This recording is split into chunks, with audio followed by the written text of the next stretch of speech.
Hello friends, welcome back to my YouTube channel Jyoti academic of GNM में, जहां पर मैं आप लोगों को हिंदी के नोट्स देने के साथ ही इजी लैंग्वेज में समझाने की कोशिश करती हूं।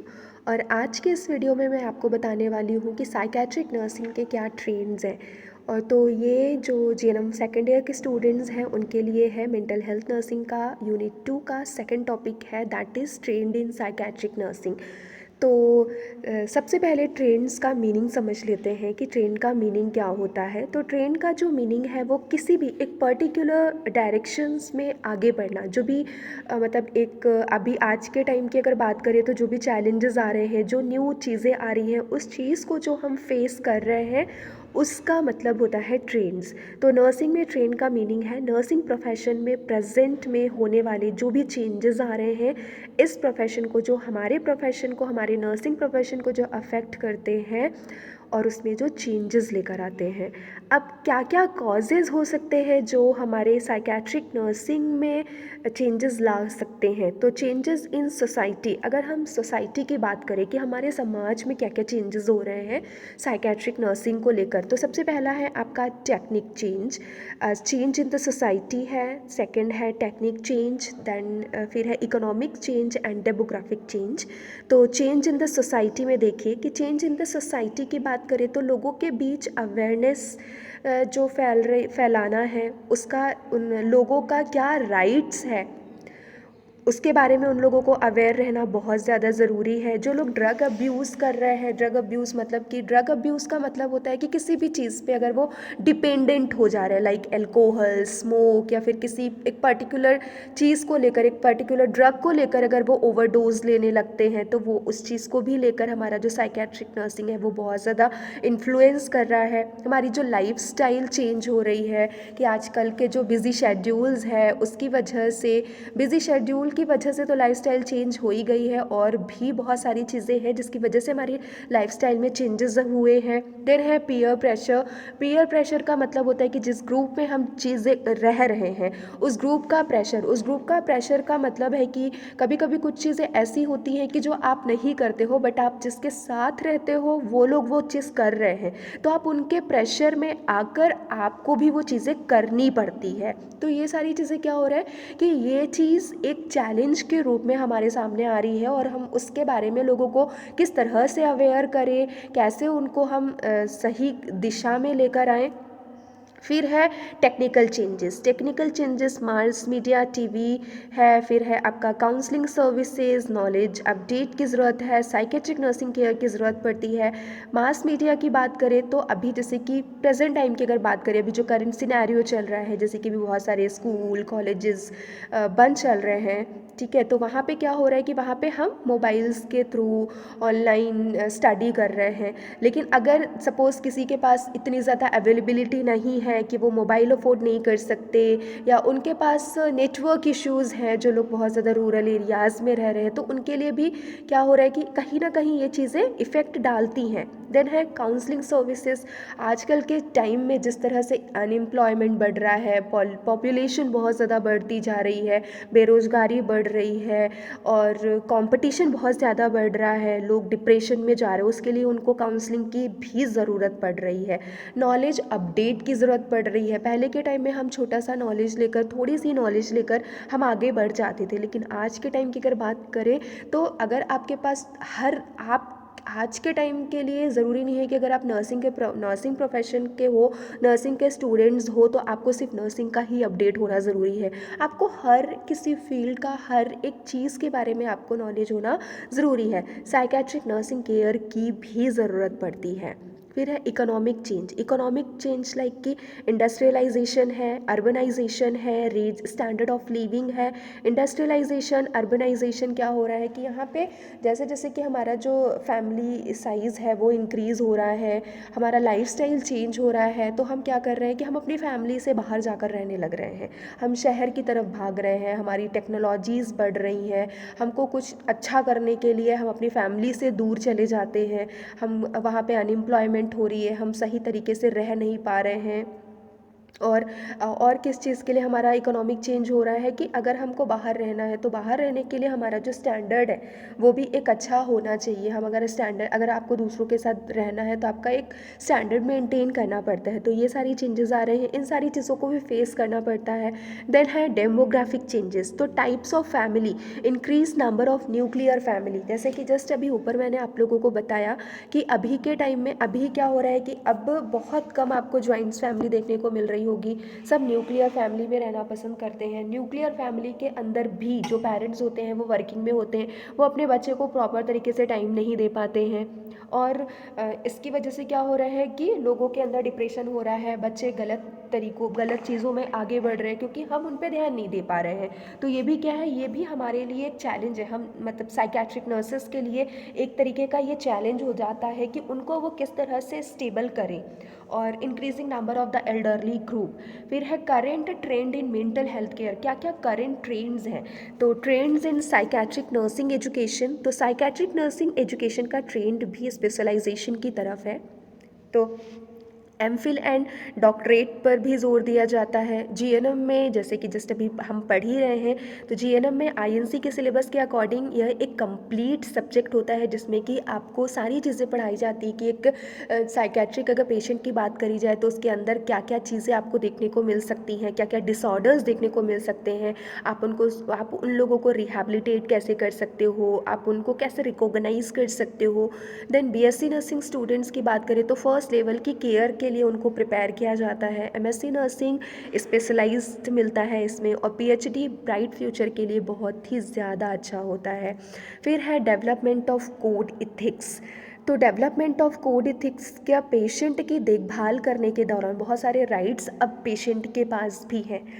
तो पेशेंट को भी अपना राइट के बारे में उनको पता होना चाहिए, और एक नर्स जब पेशेंट का केयर कर रही होती है तो उसको भी ध्यान में रखना चाहिए पेशेंट की जो पेशेंट के राइट्स हैं, पेशेंट को ज़ोर ज़बरदस्ती नहीं करना है, इन सारी चीज़ों को वो बहुत ध्यान से उसको रखना पड़ेगा।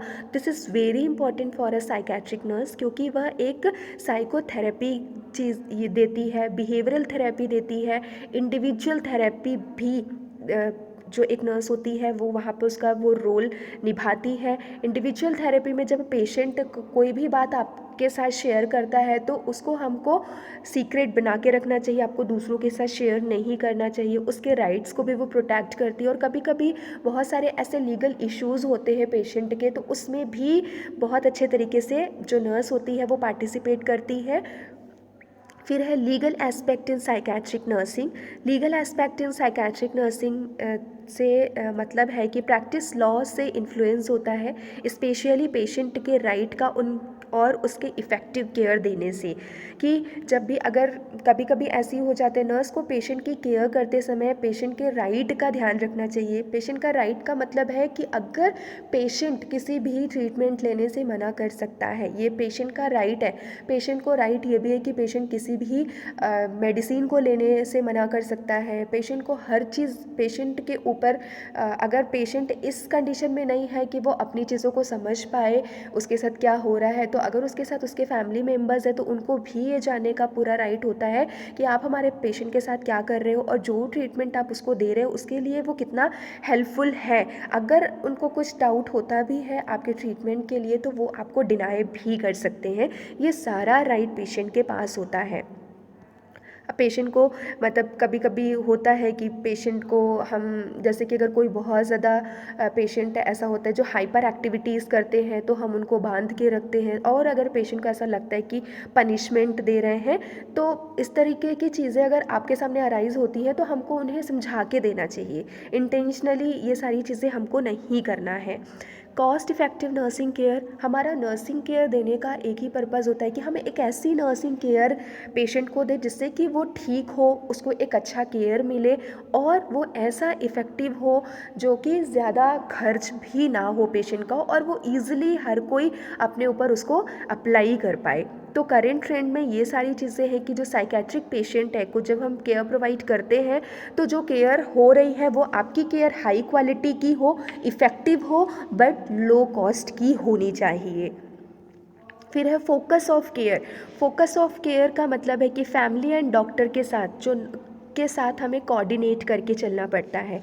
साइकेट्रिक नर्स का एक बहुत ही ज़्यादा वाइटल रोल होता है कि किस में होता है कि जब वो मेडिकल नीड्स के अलावा पेशेंट की मेंटल हेल्थ केयर करती है, पेशेंट को और उनके जो फैमिली मेम्बर्स होते हैं उनको मेंटली वो सपोर्ट करती है। जैसे कि चाइल्ड साइकेट्रिक हो गया, women psychiatric, geriatric psychiatric, chronic mentally ill person, youth की बात करें और मेंटली रिटार्डेड की बात करें तो इन सब जगह पे और हर एक इंडिविजुअल, जैसे कि चाइल्ड की अगर अभी बात करी जाए तो चाइल्ड जो बच्चा है, बच्चा घर पे ही रह रहा है, बहुत सारी चीज़ें चेंज हो गई हैं। अगर अभी 2 साल के टाइम पीरियड को देखा जाए तो जो छोटे बच्चे हैं वो स्कूल नहीं जा पा रहे हैं, तो ऐसे बच्चों को और जो बड़े भी बच्चे हैं जो अपने फ्यूचर में आगे कुछ करना चाहते थे और वो नहीं कर पा रहे, तो ऐसे लोग डिप्रेशन की ओर जा रहे, तो उन लोगों को भी मेंटल सपोर्ट की ज़रूरत है। वुमेन्स जो हैं वो लोग भी घर से बाहर नहीं निकल पा रही हैं, बहुत सारी कंडीशंस ऐसी होती कि उनका घर कैसे चलेगा।